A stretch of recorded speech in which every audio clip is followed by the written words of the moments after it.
Publius Vergilius Maro, the second Eclogue, episode 7. O for mo sapuer nimium ne crede colori.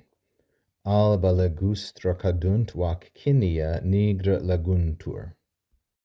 Now to note the individual feet. O for, that's a spondy. Mo sepu, dactyl. Nimi, dactyl. Ne, spondy. Cre de lo. Note the bucolic diaresis once again. And the second line of this selection, al ba le, dactyl, gu straka, dactyl, dunt, walk, that's going to be a spondie, ki ni a, dactyl, ni gra le gun tour, like so. Notice here it's supposed to be a long and two shorts. Once again, the bucolic diaresis. That is, when after the fourth foot, we have a diaresis where in the end of the word, like ne, and the end of the foot coincide, or walk kinia, the end of the word and the end of the foot coincide. Walk ki ni a, like so. Corydon continues, speaking to Alexis, and he says, O handsome youth, formosa puer, masculine, singular, and vocative. O handsome youth, ne crede, do not trust overmuch, don't be too confident in your fair complexion, colori. Crede is a second singular, present, imperative, and it is active. It's from the third conjugation verb credo, credere, like so, which always patterns with the dative case, unless, of course, it is introducing a proposition.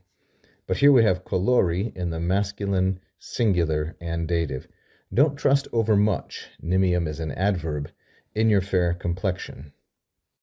Now, in this second line, Corydon gives a reason why he says one should not trust too much in the niceness of their complexion.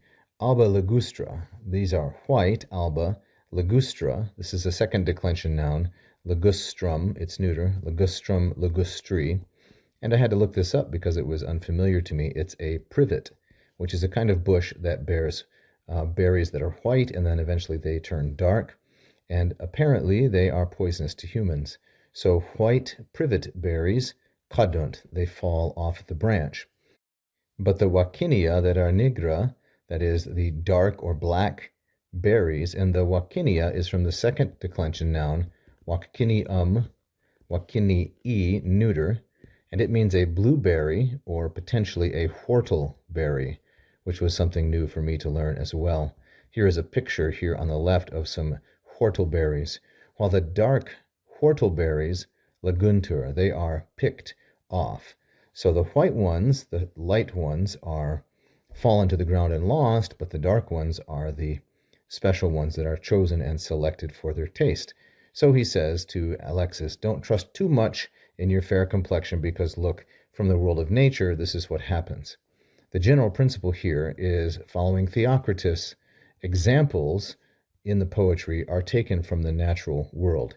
Here we have ligustra, the privet, and wakinia, the blueberry or the whortleberry. And finally, laguntur, third plural, present, indicative, and of course the voice is passive. Thank you for watching. I hope you enjoyed that free lesson. Please like and subscribe, hit the bell. You can also become a patron at patreon.com/LatinPerDiem. And if you really loved it, you can leave a tip right here as a super fan. Thank you so much.